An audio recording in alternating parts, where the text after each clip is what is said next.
Hi everyone, welcome to my channel. ಇವತ್ತು ನಾನು paneer fried rice ಹೇಗೆ ಮಾಡೋದು ಅಂತ ತೋರಿಸ್ತಾ ಇದ್ದೀನಿ. ಈ ಒಂದು ರೆಸಿಪಿನ ನೀವು ಲಂಚ್ ಬಾಕ್ಸ್ಗೆ, ಬ್ರೇಕ್ಫಾಸ್ಟ್ಗೆ ಎಲ್ಲ ತುಂಬಾ ಚೆನ್ನಾಗಿರುತ್ತೆ. ಸೊ ಬನ್ನಿ ಇವತ್ತಿನ ಈ ರೆಸಿಪಿನ ಶುರು ಮಾಡೋಣ.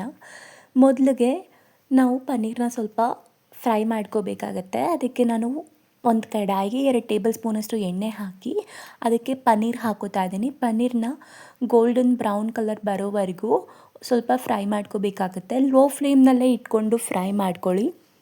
ಹೀಗೆ ಮಾಡೋದ್ರಿಂದ ಕಲರ್ ತುಂಬ ಚೆನ್ನಾಗಿ ಬರುತ್ತೆ ಮತ್ತು ಟೇಸ್ಟಿಯಾಗಿ ಕೂಡ ಇರುತ್ತೆ. ಇದಕ್ಕೆ ಒಂದು 1/4 ಚಮಚದಷ್ಟು ಅರಿಶಿನ ಪುಡಿ ಕೂಡ ಹಾಕ್ಕೊಂಡಿದ್ದೀನಿ. ಹೀಗೆ ಹಾಕೋದ್ರಿಂದ ಕಲರ್ ಚೆನ್ನಾಗಿ ಬರುತ್ತೆ ಅಂತ ಅಷ್ಟೇ. ಪನ್ನೀರೆಲ್ಲ ಗೋಲ್ಡನ್ ಬ್ರೌನ್ ಕಲರ್ ಬರಬೇಕು, ಅಲ್ಲಿವರೆಗೂ ಸ್ವಲ್ಪ ಫ್ರೈ ಮಾಡ್ಕೋಬೇಕು. ಸೊ ಈ ಥರ ಸ್ವಲ್ಪ ಕಲರ್ ಬರೋವರೆಗೂ ಫ್ರೈ ಮಾಡ್ಕೊಳ್ಳಿ. ಇವಾಗ ಒಂದು ಬೇರೆ ಕಡಾಯಿ ತಗೊಂಡಿದ್ದೀನಿ. ಇದಕ್ಕೆ ಒಂದು 2-3 ಟೇಬಲ್ ಸ್ಪೂನಷ್ಟು ಎಣ್ಣೆನ ಬಿಸಿ ಮಾಡ್ಕೋತಾ ಇದ್ದೀನಿ. ಎಣ್ಣೆ ಬಿಸಿ ಆದಮೇಲೆ ಇವಾಗ ಚಿಕ್ಕದಾಗಿ ಕಟ್ ಮಾಡಿಟ್ಟಿರುವಂಥ ಬೆಳ್ಳುಳ್ಳಿ ಹಾಕೋತಾ ಇದ್ದೀನಿ. ಮತ್ತು ಒಂದು 4-5 ಹಸಿಮೆಣಸಿನ್ಕಾಯಿ. ಬೆಳ್ಳುಳ್ಳಿ ಎಲ್ಲ ಫ್ರೈ ಆದಮೇಲೆ ಇವಾಗ ಈರುಳ್ಳಿ ಕೂಡ ಹಾಕ್ಕೊಂಡಿದ್ದೀನಿ. ಈರುಳ್ಳಿನೂ ಚಿಕ್ಕದಾಗಿ ಕಟ್ ಮಾಡಿದ್ದೀನಿ. ಈರುಳ್ಳಿ ಕೂಡ ಬ್ರೌನ್ ಕಲರ್ ಬರೋವರೆಗೂ ಒಂದು 4 ನಿಮಿಷ ಫ್ರೈ ಮಾಡ್ಕೋಬೇಕಾಗತ್ತೆ. ಇವಾಗ ಇದಕ್ಕೆ ಕ್ಯಾರೆಟ್, ಕ್ಯಾಪ್ಸಿಕಮ್ ಮತ್ತು ಕ್ಯಾಬೇಜ್ ಹಾಕೋತಾ ಇದ್ದೀನಿ. ನಿಮ್ಮ ಹತ್ರ ಯಾವ ವೆಜಿಟೇಬಲ್ಸ್ ಇದೆಯೋ ಅದನ್ನೇ ನೀವು ಯೂಸ್ ಮಾಡ್ಬೋದು. ಈ ಒಂದು ಫ್ರೈಡ್ ರೈಸ್ ರೆಸಿಪಿ ತುಂಬಾ ಚೆನ್ನಾಗಾಗತ್ತೆ. ಈ ವೆಜಿಟೇಬಲ್ಸ್ ಎಲ್ಲ ಒಂದು 60% ಕುಕ್ ಮಾಡ್ಕೋಬೇಕಷ್ಟೆ. ಜಾಸ್ತಿ ಬೇಯಿಸಬಾರ್ದು. ಜಾಸ್ತಿ ಬೇಯಿಸಿದ್ರೆ ಚೆನ್ನಾಗಿರಲ್ಲ. ಸ್ವಲ್ಪ ಕ್ರಂಚಿನೆಸ್ ಇರಬೇಕು.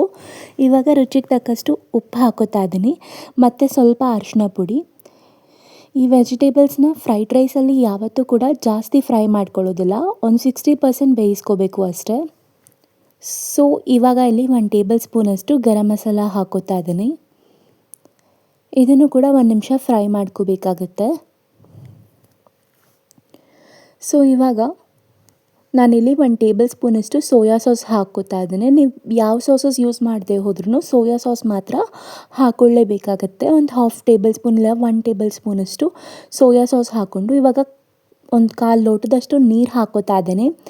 ಇವಾಗ ಇದನ್ನು ಒಂದು 2 ನಿಮಿಷ ಹೈ ಫ್ಲೇಮ್ನಲ್ಲಿ ಫ್ರೈ ಮಾಡ್ಕೋಬೇಕು.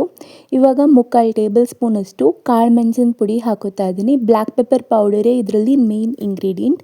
ಇದನ್ನು ಹಾಕೋಬೇಕು, ಬೇರೆ ಯಾವ ಮಸಾಲೆ ಕೂಡ ಯೂಸ್ ಮಾಡೋದಿಲ್ಲ. ಲಾಸ್ಟಲ್ಲಿ ಇವಾಗ ಫ್ರೈ ಮಾಡಿಟ್ಕೊಂಡಿರುವಂಥ ಪನ್ನೀರ್ ಕೂಡ ಹಾಕ್ಕೊಂಡು ಮಿಕ್ಸ್ ಮಾಡ್ಕೋತಾ ಇದ್ದೀನಿ.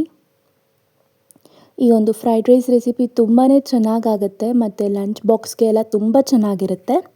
ಸೊ ಪನ್ನೀರನ್ನ ಕೂಡ ಹಾಕ್ಕೊಂಡು ಮಿಕ್ಸ್ ಮಾಡಿದ್ಮೇಲೆ ಇವಾಗ ಬೇಯಿಸಿಟ್ಕೊಂಡಿರುವಂಥ ಅನ್ನ ಹಾಕೋಬೇಕಷ್ಟೆ. ರೈಸ್ ಹಾಕ್ಕೊಳ್ಳೋದು ಅಷ್ಟೇ ಲಾಸ್ಟಲ್ಲಿ, ಬೇರೇನೂ ಇಲ್ಲ. ರೈಸ್ ಯಾವಾಗಲೂ ನೀವು ತಣ್ಣಗಾದ್ಮೇಲೆ ಹಾಕೋಬೇಕು. ಬಿಸಿ ಇದ್ದಾಗಲೇ ಹಾಕ್ಕೊಂಡ್ರೆ ಮುದ್ದೆ ಆಗೋಗುತ್ತೆ, ಚೆನ್ನಾಗಿ ಆಗೋದಿಲ್ಲ. ಸೊ ರೈಸ್ ಆರಿದ್ಮೇಲೆ ಇದನ್ನು ಹಾಕ್ಕೋಬೇಕಾಗತ್ತೆ. ಹಾಕ್ಕೊಂಡು ಹೈ ಫ್ಲೇಮ್ನಲ್ಲಿ ಇಟ್ಕೊಂಡು ಒಂದು ಸರಿ ಮಿಕ್ಸ್ ಮಾಡ್ಕೋಬೇಕಷ್ಟೆ 1 ನಿಮಿಷದವರೆಗೂ, ಬೇರೇನೂ ಇಲ್ಲ.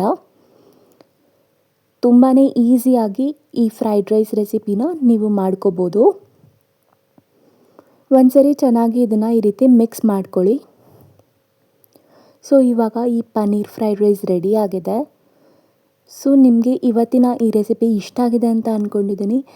ಈ ವಿಡಿಯೋ ಇಷ್ಟ ಆಗಿದರೆ ಲೈಕ್ ಮಾಡಿ ಮತ್ತು ಚಾನಲ್ಗೆ ಸಬ್ಸ್ಕ್ರೈಬ್ ಮಾಡಿ. Thank you for watching.